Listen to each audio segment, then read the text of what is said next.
si los ángeles te adoran, si ser ellos tus hijos, si los ángeles se postran y no han sido redimidos, ¿cómo no te voy a entrar?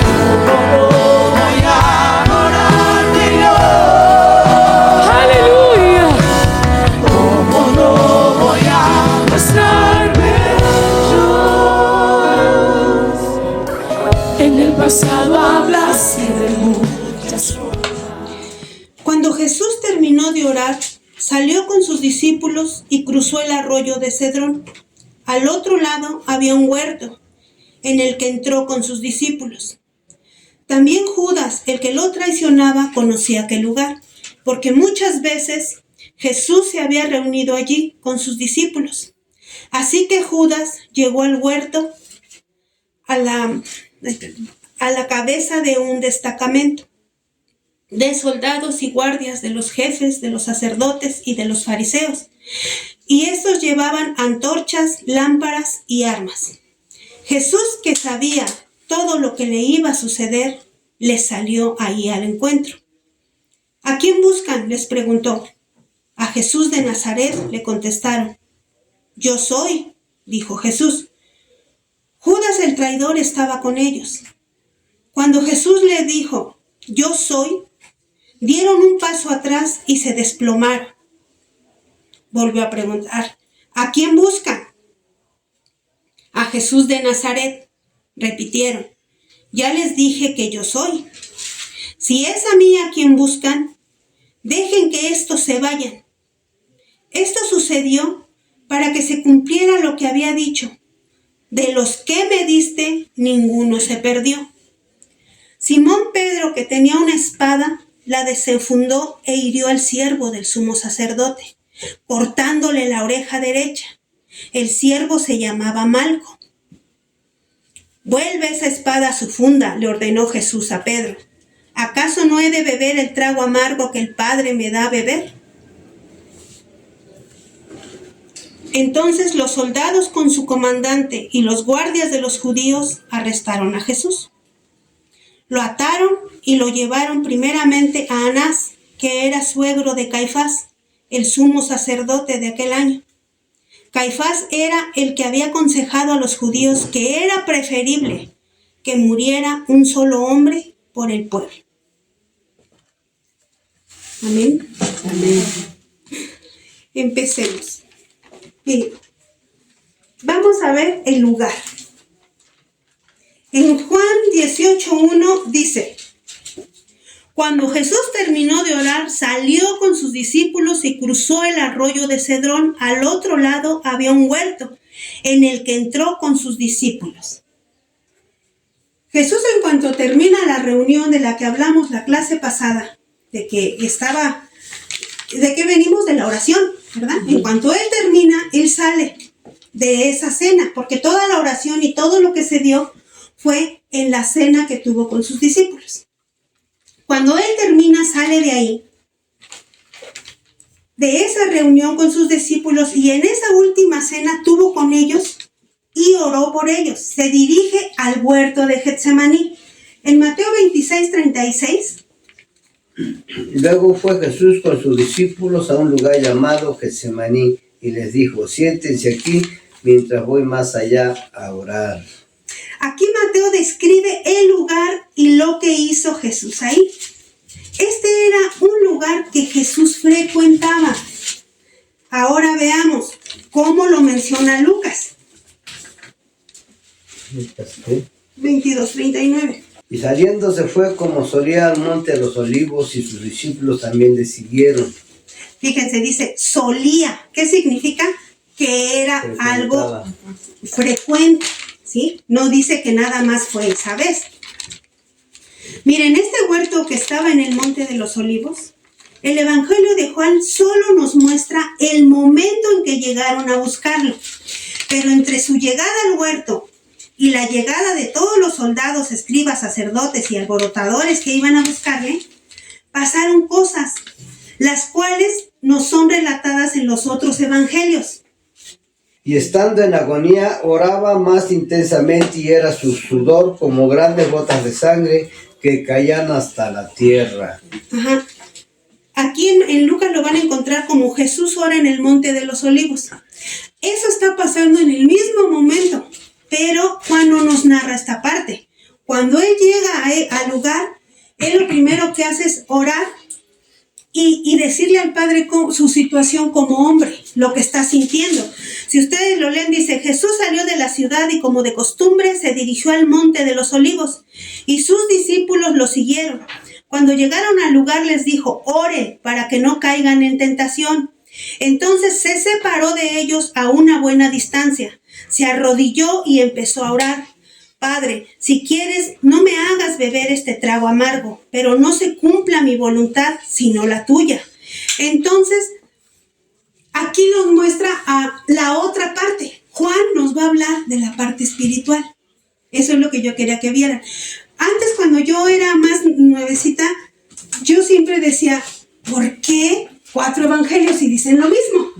Pero cuando tú ya lees los 4 evangelios, te das cuenta que cada evangelio te habla una situación de la que vivió Jesús. Y eso lo vamos a ver más adelante. ¿En qué se enfoca Mateo? ¿En qué se enfoca Lucas? ¿Y para qué tipo de persona fue hecho? Porque en cierta forma, a grandes rasgos, hermanos, Mateo fue hecho para los judíos. Mateo escribió para que pudieran entender los judíos. Marcos para que entendieran los romanos. Lucas a los griegos. Y Juan a los nuevos creyentes. Si ustedes analizan todo lo que hemos visto de Juan, Juan se enfoca en un mundo espiritual para todos los que venimos, los que vamos a recibir. Y los otros evangelios, cuando ustedes entren a ellos, se van a dar cuenta hacia quién va dirigido. Por eso yo quise que tocáramos Lucas y Juan para que viéramos la diferencia y que sí vale la pena leer los 4 evangelios, aunque en apariencia, digamos, los 4 me hablan de la resurrección, los 4 me hablan del arresto, los 4 me hablan, pero en no una circunstancia diferente. Y entonces Juan se va a enfocar en lo que él sentía espiritualmente. Lucas nos está mostrando como hombre en la tierra Jesús. ¿Sí? Dice en Lucas 22:43. Entonces se le apareció un ángel del cielo para fortalecerlo. Entre toda esa angustia como hombre, Dios en toda su misericordia entendió la condición de su hijo como hombre en la tierra. ¿Y qué hizo? Respondió la oración de Jesús. ¿Cómo? Le envió un ángel para fortalecerlo. Después de que este ángel fortalece a Jesús, es como sucede lo que Juan nos narra. Y el evangelio de Juan nos muestra la parte espiritual, la parte donde Jesús, fortalecido, está listo para llevar a cabo lo que el Señor le ha encomendado.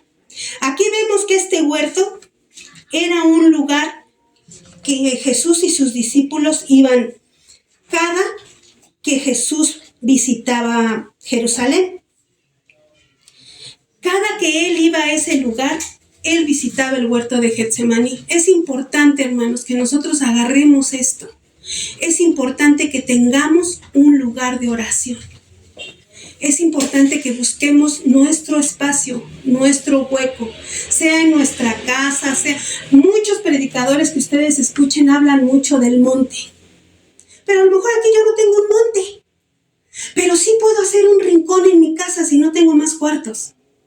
Y si tengo yo mi cuarto, ahí yo debo de hacer mi espacio, mi encuentro. Eso de que ellos nos hablen de los montes y todo, cuando se pueda, ha de ser un encuentro con Dios maravilloso. Pero si yo no lo tengo, yo lo tengo que buscar en lo que tengo. Es importante que tengamos un punto de intimidad con Dios, un punto de encuentro. Amén. Eso es importante. Dice Juan 18, 2 y 3. También Judas, el que lo traicionaba, conocía aquel lugar, porque muchas veces Jesús se había reunido allí con sus discípulos. Así que Judas llegó al huerto a la cabeza de un destacamento de soldados y guardias, de los jefes, de los sacerdotes, de los fariseos, y estos llevaban antorchas, lámparas y armas. Hermanos, Judas fue un incrédulo. ¿Por qué? Porque él nunca creyó. Él nunca creyó en Jesús a pesar de que anduvo 3 años y medio con Jesús. Y esto nos muestra la condición de muchos hijos de Dios que cruzamos esta condición. Jesús anduvo y lo traía con él, lo traía al lado. Pero Judas solo anduvo ahí para ver qué obtenía. No debemos dejar pasar por largo lo que ya vimos.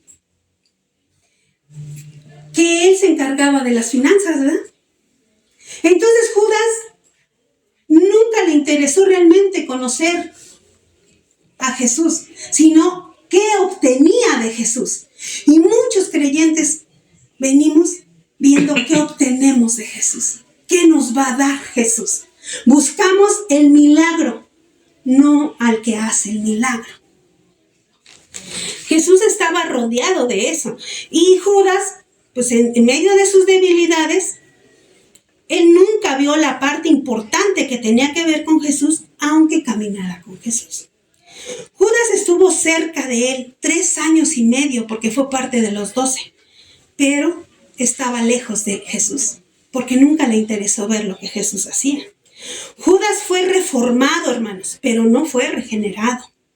Judas fue confirmado, pero no fue convertido.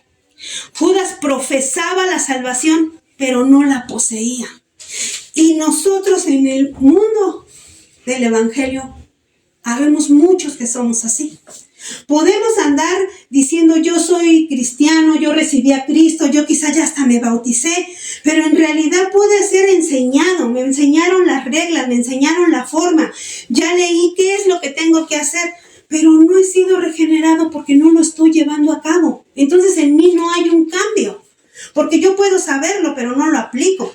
Yo puedo ser confirmado, puedo haber a veces hasta nacido, pero no me he convertido. ¿Por qué? Porque quizás solo nací, hice un tiempo y después dije, ya lo hice mucho tiempo. Cuando ese debe de ser mi manera de vivir a partir de que yo nazco. Yo no debo decir, yo ya serví 2, 3 años y pues yo ya me cansé, ahora que sirva el nuevo. No, yo no debo de tener esa mentalidad, porque entonces yo solo estoy sirviendo a resistencia de hombre. Por eso es que Judas es un ejemplo del tipo de cristiano o del tipo de persona que recibimos a Jesús, que creemos en Jesús y que no debemos hacer, que no debemos de hacer lo que él hizo. Yo debo de ser regenerado, yo debo de ser convertido y yo debo de poseer mi salvación. Porque esa es mi función como hijo de Dios. Ese debe ser mi meta. En el versículo 3 nos dice, así que Judas llegó al huerto a la cabeza de un destacamento de soldados. Porque Judas conocía perfectamente ese lugar. Él sabía dónde lo iba a encontrar cuando él fue a venderlo por unas monedas. Él sabía dónde iba a estar Jesús, qué hacía después de hacer un evento, después de hacer sanación. ¿Qué hacía Jesús en las noches? Era orar. Y él sabía que cuando Jesús estaba en Jerusalén, él iba al monte de Getsemaní. ¿Con cuántos soldados dice que llegó Judas? Con un destacamento. Sí. Con soldados, con sacerdotes, con guardias, con jefes de los sacerdotes y fariseos. En Marcos 14:43. Ahí dice, luego hablando él, aún vino Judas, que era uno de los 12, y con él mucha gente con espadas y palos, de parte de los principales sacerdotes y de los escribas y de los ancianos. Y Lucas 22:47. Lucas 22. Mientras él aún hablaba, se presentó una turba, y el que se llamaba Judas, uno de los 12, iba al frente de ellos y se acercó hasta Jesús para besarle. ¿Qué es esto? ¿Qué es una turba? Una turba es un grupo desordenado, no organizado. Eso significa una turba. Y en los 2 evangelios, a su manera, nos hace entender que eran muchos los que iban a buscar a Jesús. Entonces, Fueron muchísimos los que fueron a ese lugar. Según los historiadores, hermanos, dicen que un huerto no era como nos lo imaginamos nosotros. Algo así pequeño, ¿no? Hay de tamaños, pero realmente un huerto no era en ese tiempo un lugar público. Aquí a lo mejor podemos decir que podría ser como un parque para nosotros, pues no. Allá en esos tiempos, por cómo eran las construcciones, por cómo estaba Israel, no era así. Los huertos no eran un espacio público, las casas todas eran construidas en hilera y pegadas, una con otra. No había espacios para que hicieran como aquí nos hacen según que áreas verdes y que espacios públicos para que pueda haber reuniones. No, allá todas estaban y los huertos estaban dentro de las casas y el tamaño era dependiendo el dueño. Como yo tener mi jardín va a depender del terreno que yo tenga. Así era allá. Los huertos estaban dentro y eran de propiedad privada, no eran públicos. ¿Esto qué nos indica? Que cuando Jesús estaba en Jerusalén, ese era un lugar donde él se resguardaba. Y nos indica también que este lugar le pertenecía a alguien, que ese alguien le había dado acceso a Jesús de estar ahí cada que él iba a Jerusalén. O sea que era alguien que creía en Jesús, que seguía a Jesús y que lo apoyaba en su ministerio. Y ese huerto de Getsemaní, por eso es que yo no le puse título. Porque en ese huerto, hermanos, ese día Jesús no fue aprendido. Jesús se entregó. Vayan viendo cómo va el relato. Todo lo prepara el Señor. ¿Por qué? Porque en el más atrás que nos dijo, el tiempo ha llegado. En Juan dice que le salió el encuentro. Vamos para allá. Por eso es que yo les decía, aquí el título va a ser a lo que ustedes se lleven de alimento. Porque conforme vamos entrando en la escritura nos damos cuenta que el hombre cree que mató a Jesús. El hombre cree que arrestó a Jesús.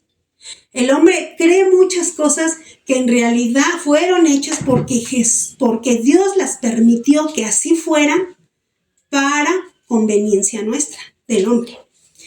Jesús sabía perfectamente que Judas conoció el lugar y él se dejó encontrar. Era la hora. Él se entrega. Él no es apresado o arrestado. Aquí suceden dos cosas, hermanos. Recordemos dos cosas que se me vinieron, que se me revelaron. En Génesis, en un huerto, ¿qué pasó con Adán? Por desobediencia, perdimos. Caímos en pecado.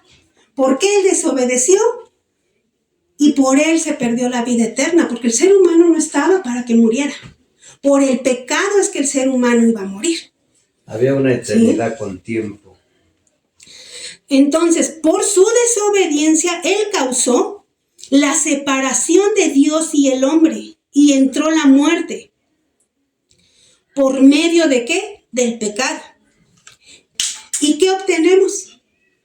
La vida eterna.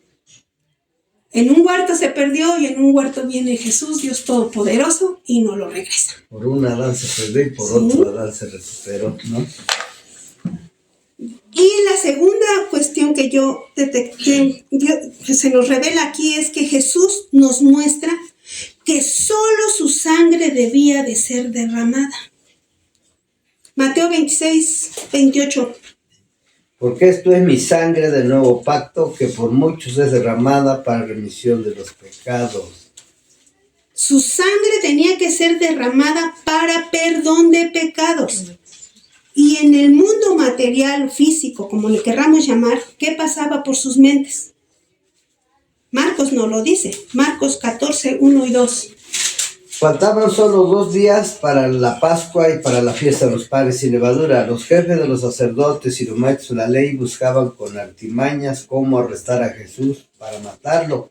Por eso decían, no durante la fiesta, no sea que se amotine el pueblo. ¿Qué nos está diciendo aquí?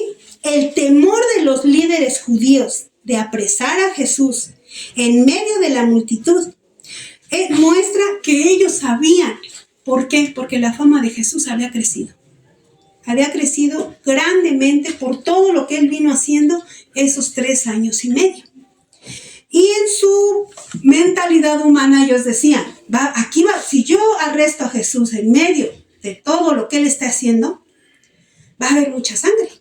Y Jesús tampoco iba a permitir eso, porque la única sangre que tenía que ser derramada era la suya, que es la que nos iba a llevar a salvación.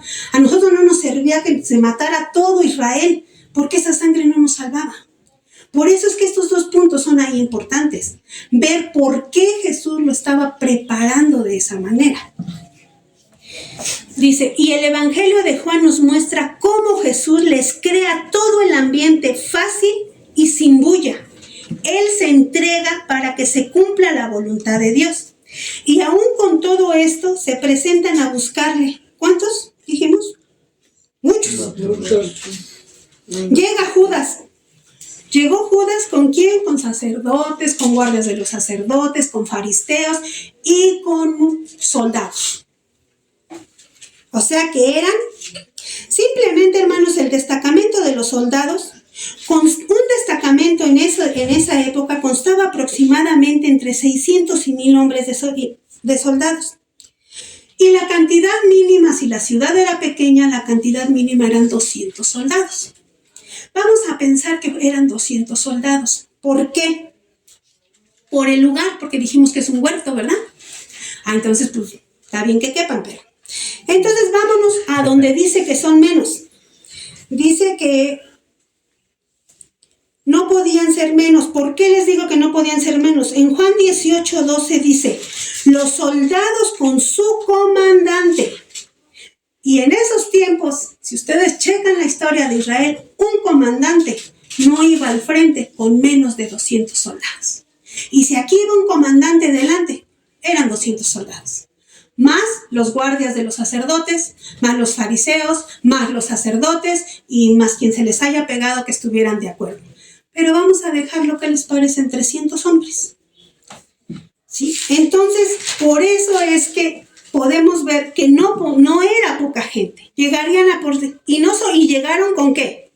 Con antorchas, con lámparas y palos. Ellos venían preparados como cuando solían salir a apresar a alguien, a un delincuente, a alguien que va a huir, a alguien que quizás se tengan que alumbrar el camino para perseguirlo, como perseguían a cualquier hombre que salían a buscar. Pero aquí pasó todo lo contrario.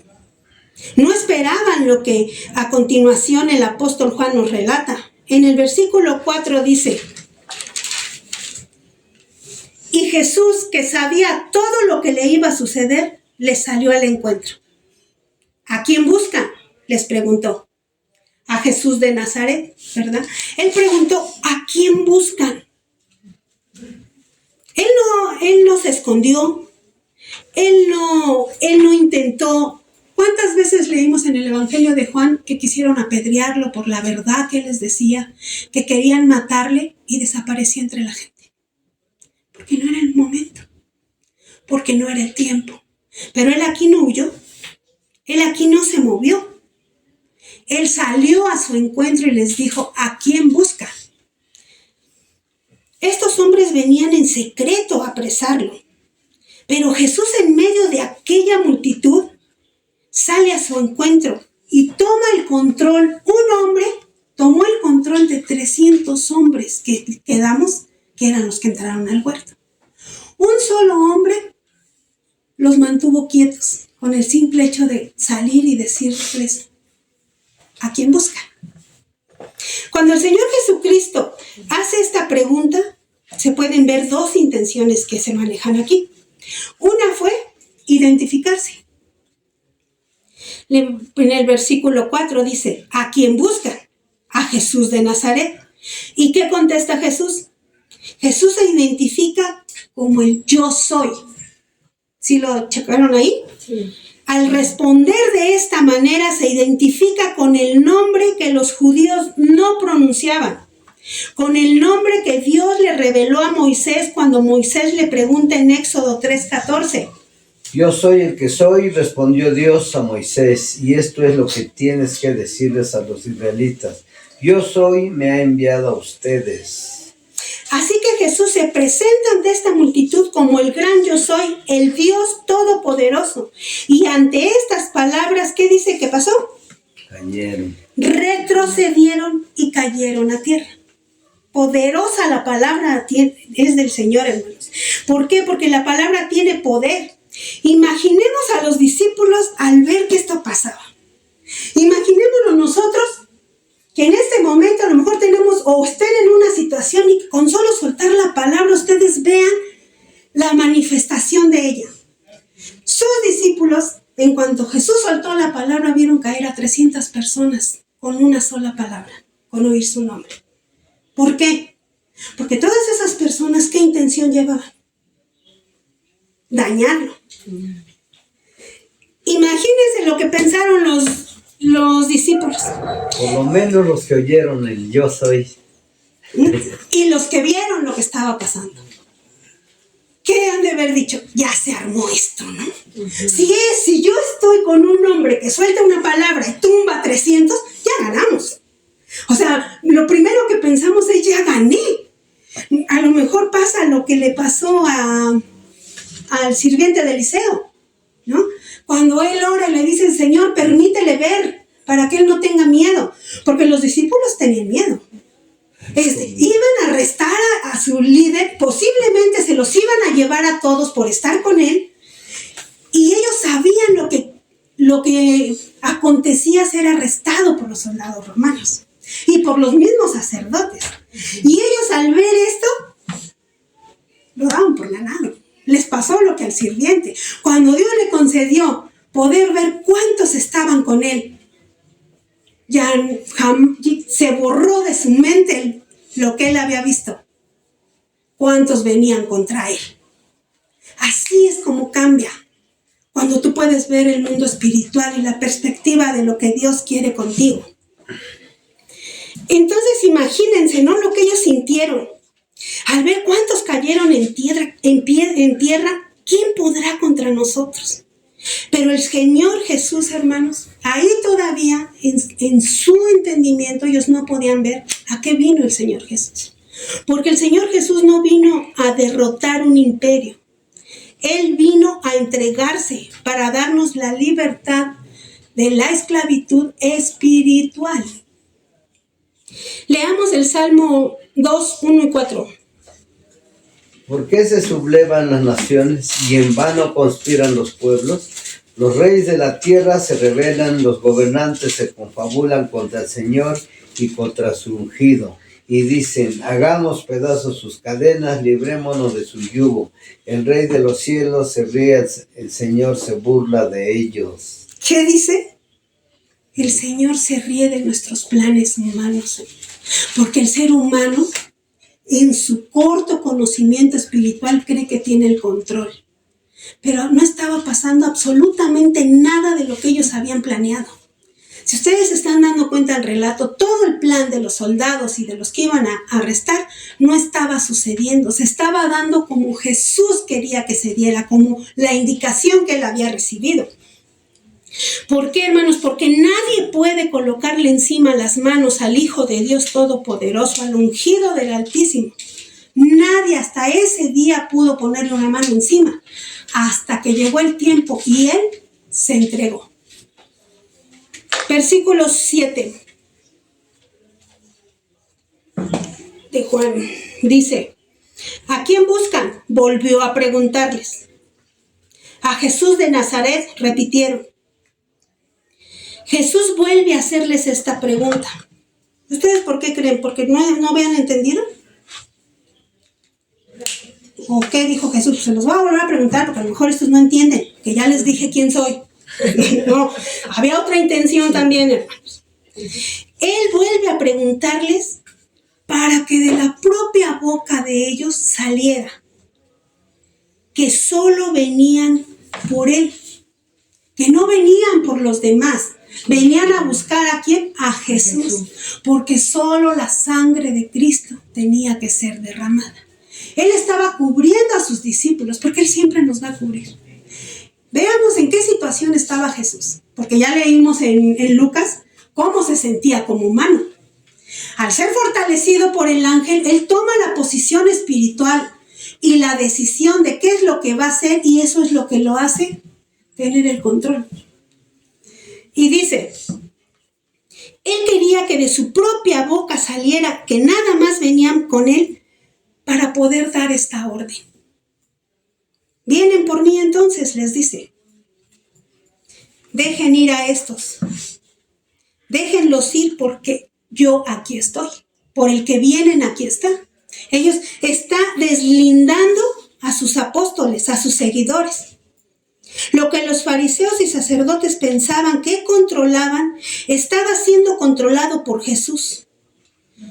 ¿Por qué, hermanos? Porque ellos, esos 300 hombres enardecidos que iban a arrestar, según ellos, a un delincuente, los tenía ahí parados solo contestando lo que Él les preguntaba. Sin más ni más. Él tenía el control. Mira, Dios es omnisciente. Él sabía que sus discípulos, en esa situación en la que se encontraban en ese momento, ellos no tenían al Espíritu Santo. Ellos nada más lo seguían por lo que habían visto en su caminar. Ellos creyeron en fe por vista, ¿sí? Ellos no tenían la fortaleza del Espíritu Santo todavía dentro de ellos, porque todavía ellos andaban caminando con el Espíritu Santo, porque Jesús traía el Espíritu Santo adentro, pero todavía no lo tenían ellos dentro. Entonces Jesús sabía la condición de sus discípulos. Él sabía que no había llegado el Espíritu Santo sobre ellos, y que si eran apresados y crucificados en esa situación, para ellos no hubiera sido fácil. Y el propósito que Jesús tenía en ellos no se hubiera llevado a cabo. Entonces, por eso es que Él tenía que dejar bien claro que a ellos no se les tocara y que ellos no debían ser tocados. Miren, Juan dice en el verso 9, dice, esto sucedió para que se cumpliera lo que había dicho. De los que me diste, ninguno se perdió. Por eso es que Él estaba protegiendo eso, para que se cumpliera la palabra. Cuando dijo esto, lo acababa de decir en Juan 17:12, que es el que acabamos de leer. Dice, en Juan 17:12, hermanos, Jesús no solo oró por nuestro espíritu. ¿Se acuerdan lo que vimos de cuando Jesús oró al Padre, oró por los discípulos y oró por los creyentes? Cuando Él oró por sus discípulos, no solo oró por su espíritu, sino que pedía al Señor que los protegiera. Protégelos en este mundo lleno de pecado para que puedan llegar a cumplimiento de propósito. Por eso es que Él oró de esa manera. Chequemos Juan 17:12, allá atrásito. Dice, mientras estaba con ellos, los protegía y los preservaba mediante el nombre que me diste. Y ninguno se perdió, sino aquel que nació para perderse, a fin de que se cumpliera la escritura. ¿De quién hablaba? De Judas. ¿Y a quién estaba protegiendo ahí? A los 11 que quedaban, para que ninguno se perdiera y se cumpliera la palabra. Entonces ellos tenían que esperar, tenían que llegar a cumplimiento de propósito. El Señor Jesús sabía que no era el momento de los discípulos todavía, que ellos todavía no podían enfrentar ninguna adversidad. Ellos tenían que esperar su regreso, la resurrección, y con su regreso y la resurrección Él les iba a entregar al Espíritu Santo. Eso es lo que Jesús estaba cuidando en ese momento. Amén. Juan 20:19 al 23, dice. ¿Juan? ¿No lo puse? No, tengo Lucas. Juan 20, entonces déjalo checar aquí rápido. Juan 20:19 al 23. Dice, Al atardecer de aquel primer día de la semana, estando reunidos los discípulos a puerta cerrada por temor a los judíos, entró Jesús y poniéndose en medio de ellos, los saludó.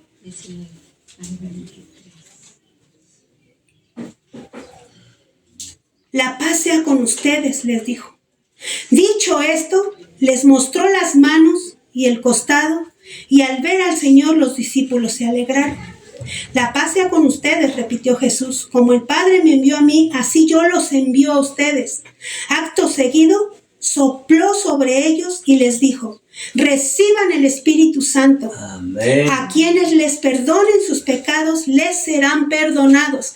A quienes no se les perdonen, no les serán perdonados. ¿Qué hizo aquí Jesús? Regresó y selló a sus discípulos. Les proporcionó lo que les hacía falta para que ellos ahora pudieran caminar en este mundo sin su presencia, no sin Él, sin su presencia caminando, que es muy diferente, porque Él nunca se ha ido, Él nunca nos ha dejado. La palabra nos dice que Él es el intercesor de intercesores y que hasta el día de hoy sigue intercediendo por cada uno de nosotros. ¿Verdad? ¿Cuántos dicen amén? ¿Sí lo creen? Sí lo creen o no lo creen. El Señor Jesucristo, intercesor nuestro, siempre protegiéndonos, siempre bajo su amparo, un hijo de Dios que le busca, es el que va a habitar lo que dice el Salmo 91, bajo la sombra del Altísimo. Un hijo de Dios que no le interesa lo de Dios, puede leer el Salmo 91, pero no se va a aplicar en su vida. Porque es hacer. No es nada más decir yo lo leo y ya soy. No. En el mundo del espiritual se debe trabajar la palabra de Dios para que dé fruto. Si no se trabaja, no da fruto. Soy un hijo de Dios que soy salvo. Mientras yo no haga una apostasía, que es algo que la Biblia dice directo, que se pierde salvación, yo voy a ser salvo y yo sé a dónde voy, pero no voy a vivir las promesas de Dios. Esa es la diferencia. Leamos Lucas 22, el 31-32. Simón, Simón, mira que Satanás ha pedido zarandearlos a ustedes, como si fueran trigo, pero yo he orado por ti para que no falle tu fe, y tú cuando te hayas vuelto a mí, fortalece a tus hermanos. ¿De qué nos habla aquí? Satanás él entra por nuestras debilidades, hermanos, nuestros temores y miedos. No hay puerta más grande que esas tres.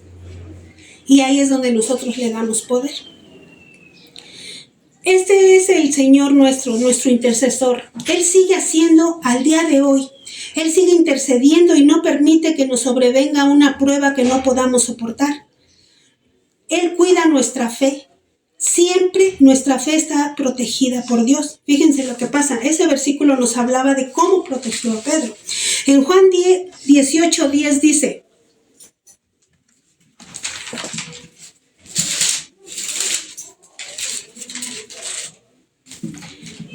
Simón Pedro, que tenía una espada, la desenfundó e hirió al siervo del sumo sacerdote, cortándole la oreja derecha. El siervo se llamaba Malco. Vuelve esa espada a su funda, le ordenó Jesús a Pedro. ¿Acaso no he de beber el trago amargo que el Padre me da a beber? Nos narra que Pedro desenfunda la espada y hiere al siervo del sumo sacerdote. Pedro, en medio del desconocimiento, actuó de una manera totalmente humana. Miren, leamos Juan 13:37. Está aquí atrás, ¿sí lo tienes? Ajá. Señor, insistió Pedro, ¿por qué no puedo seguirte ahora? Por ti daré hasta la vida. ¿Tú darás la vida por mí? De veras te aseguro que antes de que cante el gallo me negarás 3 veces. ¿Sí?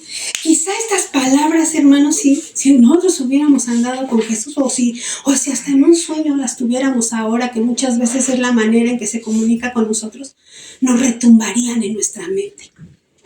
Y yo pienso Creo que eso es lo que le estaba pasando a Pedro. ¿Se imaginan que Jesús, un hombre a quien él amaba, en el que él creía, en el que él seguía, le dijera eso? Esas palabras retumbaban en la mente de Pedro. Él no podía creer lo que Jesús le acababa de decir, que él lo negaría hasta ese instante. En su humanidad estaba seguro que no lo haría. Él por eso le dice que él no haría eso, porque él cree que eso es lo que haría. ¿Cuántas veces a nosotros en el pasar de nuestra vida decimos, no, yo no haría eso?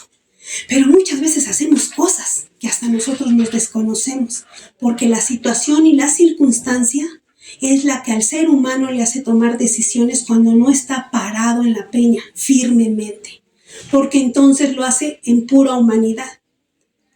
Y un hijo de Dios debe siempre buscar la comunión y siempre estar parado en la peña, que es la que te fortalece, para que tus decisiones sean las más correctas en tu andar. Dice, y aquí en Juan 18:10 lo está diciendo, le está diciendo qué es lo que él va a hacer. Cuando Jesús está rodeado de tantos soldados, Pedro toma su espada y dice Pedro, ¿ahora es cuándo? Ahora le voy a demostrar a Jesús que yo daría mi vida por él.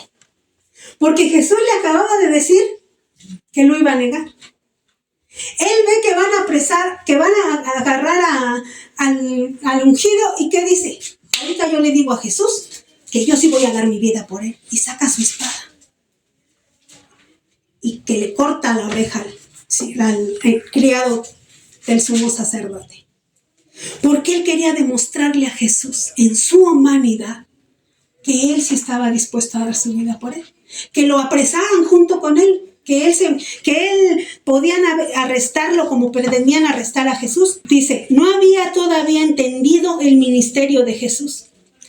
Esa fue posiblemente, hermanos, la peor noche de Pedro. Si ustedes analizan en el Evangelio, yo pienso que esa noche para Pedro fue muy difícil. Fíjense todo lo que vivió esa noche Pedro.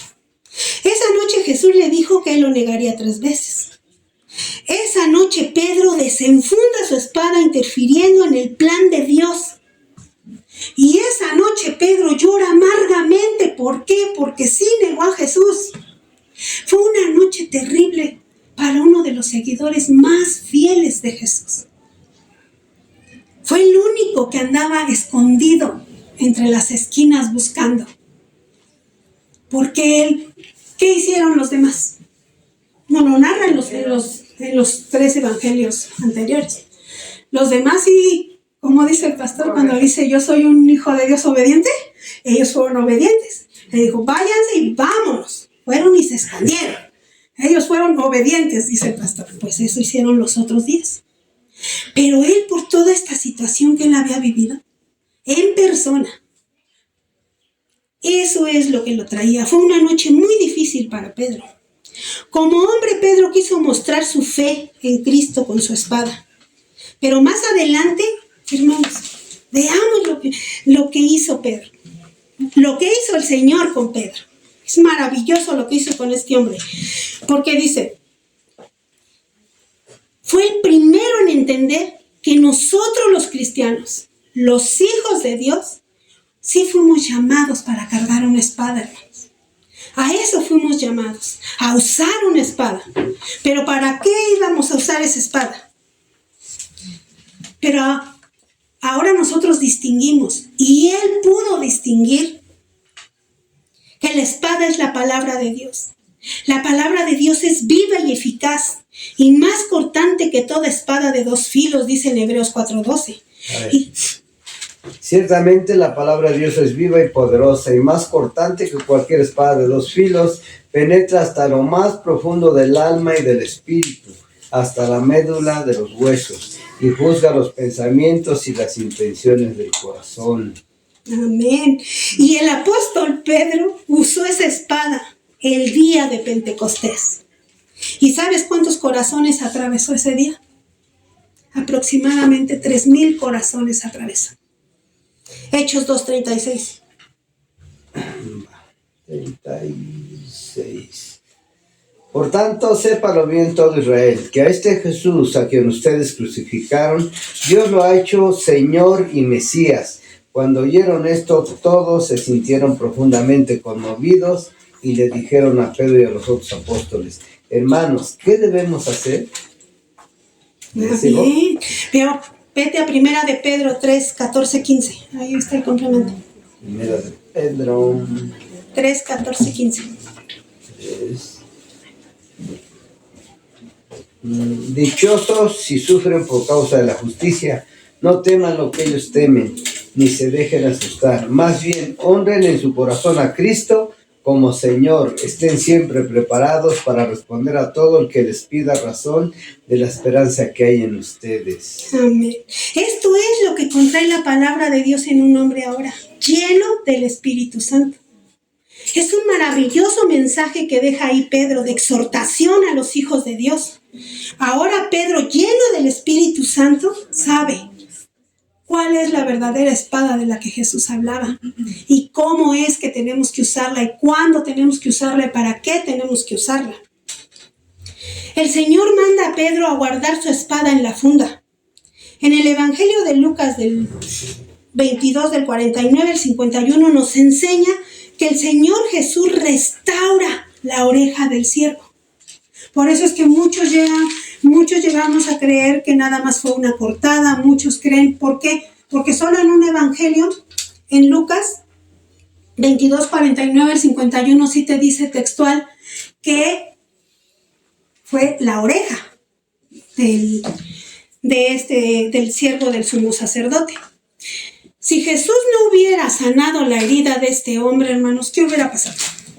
Arresta a Pedro. Exacto.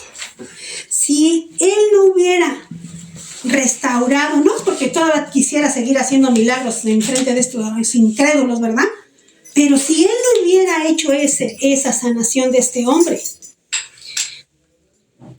este daño que había hecho, que había sido por su discípulo, entonces no se habría podido llevar a cabo lo que él acababa de decirles a los soldados en el versículo 8. ¿Qué les dijo? Ya les dije que yo soy. Si es a mí a quien buscan, dejen que estos se vayan. Si él no hubiera hecho eso, no los hubieran arrestado, a lo mejor no nada más a Pedro, sino a todos, porque los hubieran tomado como unos hombres de peligro. Los hubieran tomado como lo que ellos querían que Jesús quedara representado, como un delincuente, como un agresor. Entonces, si él no hubiera hecho esto, se hubiera echado a perder el plan de Dios. ¿Sí? Ahora dice, donde les dice, me buscan a mí, aquí estoy, dejen que estos se vayan. Aquí el maestro mostró su protección hacia nosotros en toda circunstancia. Él estando en medio de una situación tan complicada, hermanos, en todo lo que estaba viviendo, nunca nos descuidó. Él siempre protegió el plan de Dios. Él no perdió ningún detalle para que se llevara a cabo el proyecto de Dios en esa noche. Y también en este versículo leemos que Jesús le pregunta a Pedro, ¿acaso no he de beber el trago amargo que el Padre me da a beber? Aquí le está diciendo a Pedro, yo tengo que ir, hijo, a la cruz. Yo tengo que llegar a cumplimiento. Jesús no fue forzado. Él no fue arrestado. Él se entregó ese día por nosotros, para que solo su sangre fuera derramada, fuéramos librados, limpiados, justificados y pudiéramos llegar a ese entorno. Por eso es que yo les digo, es una entrega del Señor por nosotros. Eso es lo que yo tengo que ver, qué realmente hizo por mí y qué cree el hombre que hizo. Entonces dices, yo tengo que ir al entendimiento. A lo mejor sí, yo me gozo cuando yo entiendo. Y yo espero en Cristo Jesús que ustedes también puedan disfrutar cuando Dios revela de una manera cosas que desconocemos. Muchas cosas de las que yo he hecho gracias a ustedes al momento, a la asignación que el Señor me dio, he aprendido mucho más que en 20 años que yo intenté buscarlo. Y yo los invito a que ustedes busquen, que ustedes sirvan y que ustedes puedan sentir hambre de conocer y que Dios les revele. Versículos 12 al 14. Pero como decía el pastor algunas veces, yo me tendrían todo el día y ahora sí lo disfruto. En el versículo del 12 al 14 nos habla el primer lugar a donde Jesús fue llevado. ¿A cuál fue el primer lugar? Fue ante Anás. ¿Y Anás quién era? Era suegro de Caifás. ¿Y Caifás qué hizo? Fue el hombre que aconsejó a los fariseos y a los maestros de la ley a que no intentaran arrestar a Jesús en medio del pueblo que lo seguía, porque había muchos seguidores. Pero esta historia continuará para ahora que regresen de irse a vacacionar y les cuenten qué es lo que sigue, a dónde más fue llevado Jesús y qué es lo que más le hicieron a Jesús. Así es de que estén pendientes porque está buena la historia. Esta historia continúa.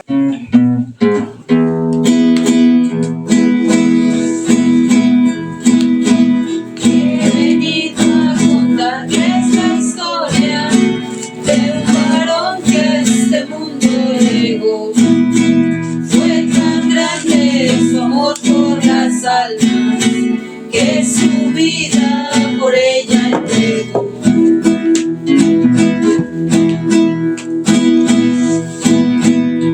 Una noche de invierno muy fría fue aprendido sin justa razón, aunque fue lastimado su cuerpo y una queja su boca expresó.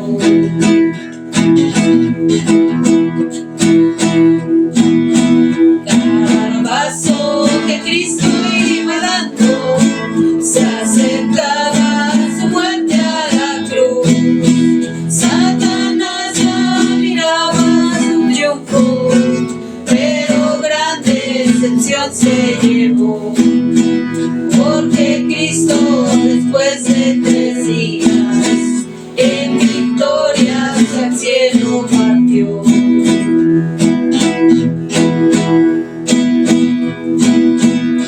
Ay, qué copa, Señor, tan amarga te tomaste por el pecador. Qué manera, Señor, de mostrarnos lo infinito de tu gran amor.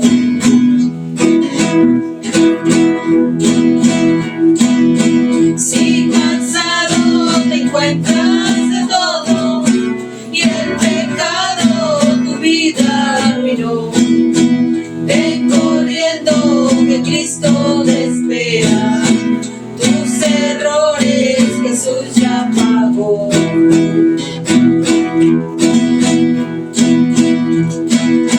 Cada paso que Cristo iba dando se acercaba su muerte a la cruz. Satanás ya miraba su triunfo, pero grande decepción se llevó, porque Cristo después de 3 días en victoria hacia el cielo partió.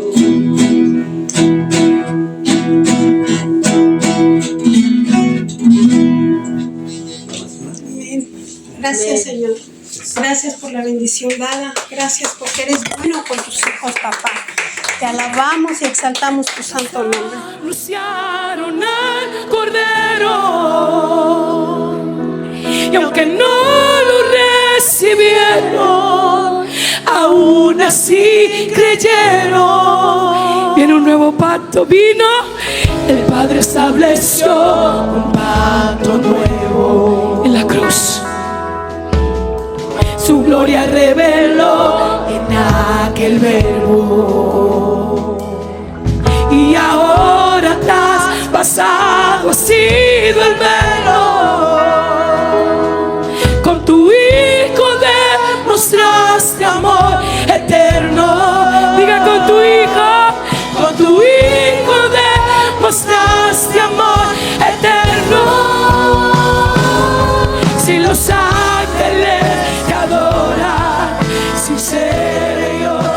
hijos, si los